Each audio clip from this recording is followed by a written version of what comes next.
Hi everyone, welcome again to another podcast from Teacher Joseph. It's great to be with you today. I'm sitting in a room staring at the cupboard because I know that I have to empty it. And I have to empty it because I know that the gas engineer is coming tomorrow. And the gas engineer, he's coming to service the boiler. My landlord sent me a letter.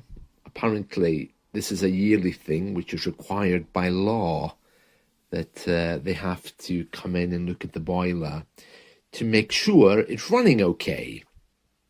That's all well and good. However, I've had another letter that came in the week after telling me that the boiler is going to be replaced. Well, I'm not quite sure what the thinking is. I mean, why do they want to service something that's going to be replaced next month?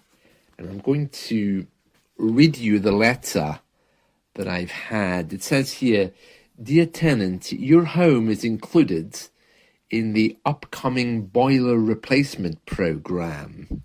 This program forms part of our ongoing commitment to improve our tenants' homes, with the ultimate aim of ensuring these homes meet the highest possible standards for safety, energy efficiency, and comfort."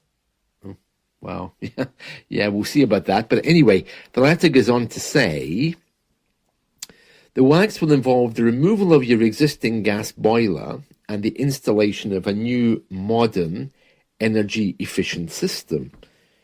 Yeah, well, why do you want to service the old one then before you take it out? That's my question. It says here, "The replacement work is generally a straightforward process.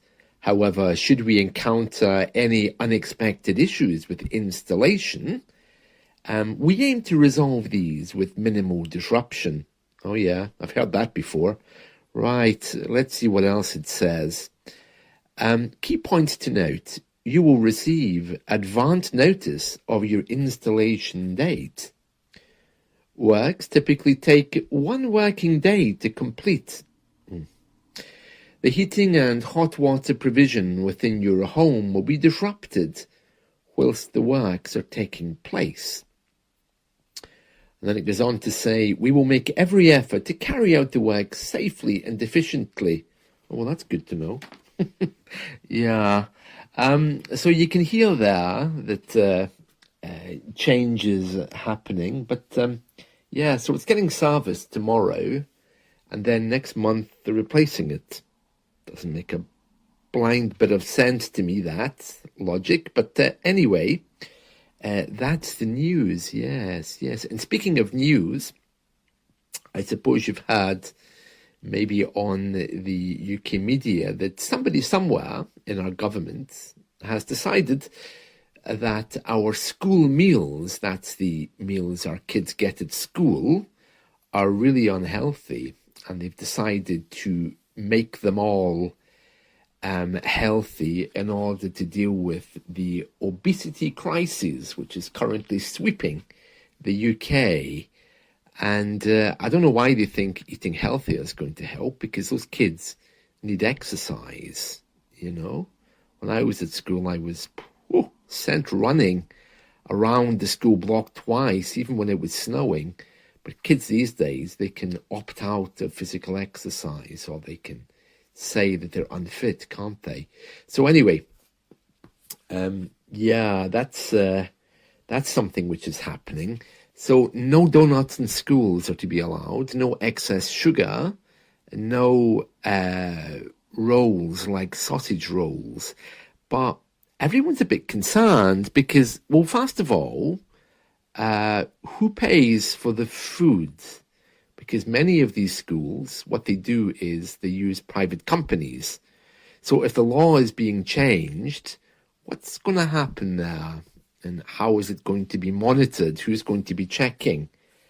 And also, a lot of schools are now saying that they just can't afford to do all the things that they're supposed to be doing. So there's a big question mark. And then on the other hand, the government's saying that they have no money, That's why the defense budget has to be left. So we don't know, but I would have thought they had bigger priorities than worrying about kids' school meals. So yeah, really interesting. So that's happening in the UK at the moment as well. And of course, speaking of things changing and happening, you've probably noticed that my website, which no doubt you're looking at right now if you're hearing this, is also changing. I've installed daily news headlines. The last podcast, the latest podcast that you can hear on there, as well as a streaming audio site as well, which is good. I've got quite a few of them on the go for different reasons.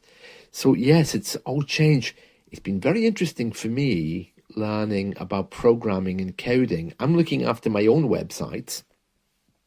Great, wonderful hobby, and probably a good investment for the future, learning that. But the one problem I have is it takes forever. Because it's not native to me, programming, to change my websites, to do different things, it just takes such a long time. I mean, I would really need 1 day a week just to look after my website with all this kind of stuff, to update it and do all the things. It's not easy, but you know, it's a great feeling of satisfaction in learning something new. And this inspired me as well to do other things. Setting up that streaming audio was very inspirational because, you know, I love radio. That's very much my thing, my baby. So, yeah, it's really been fun. So if you are thinking about getting into programming or coding, my advice to you is do it, but find the thing, the reason why you want to do it. Whether it's site maintenance, loving radio as I do, don't just go in there and start doing something. You need to decide where your passion is and try to work around that. Imagine a gamer, you know, like a teenage kid, for example. Yeah, so imagine that teenage boy is gaming all the time. It would be more automatic for him to move into programming, wouldn't it? Because it's something he loves. And that's what you have to uncover. You don't think about doing it just because you want to make money. In there, you need to find your passion. Maybe it's AI, artificial intelligence, who knows? But yeah, it's really fun getting into that, so I can recommend it. Anyway, I suppose I better go now and try to clean out this cupboard. It's one of these cupboards that's got everything in it. There's a whole stack of books on a shelf on the top. There's the lawnmower. There's an old electric fire that I haven't used for years. And if you remember my podcasts from a few years ago, that fire was gifted to me. Well, it was intended for a neighbour, and it ended up in my cupboard. And then what else? Oh, yeah, the garden stuff is in there. Oh, no. The rake to rake the weeds out of the garden. There's a brush in there as well. There's various bags with extension cords and, you know, those things that men have, you know, those cables and wires. Oh, no, I've got a few bags in there full. Oh, and the Christmas decorations. Yeah, so I'll need to move them all out, pull the carpets back as well, because no doubt the gas engineer will be coming in without taking off shoes. So yeah, I'll need to do all that today, ready for his appearance tomorrow. So if you're having a lesson with me this afternoon and you see a garden rake in the background, oh God, my piano's in there. Ooh. I've got an electric piano that I haven't used in ages that I store in there. During the winter months, I should really actually play that. Yeah, that would be nice, wouldn't it? To actually play some music. That would get me off AI music for a while. But yeah, so the more I think about it, the more things are in there. Yeah, oh dear. Right, well, that's it from me. I hope you've enjoyed this podcast, and I'll be back again soon to update you with what's happening in and around the UK. Take care for now. See you.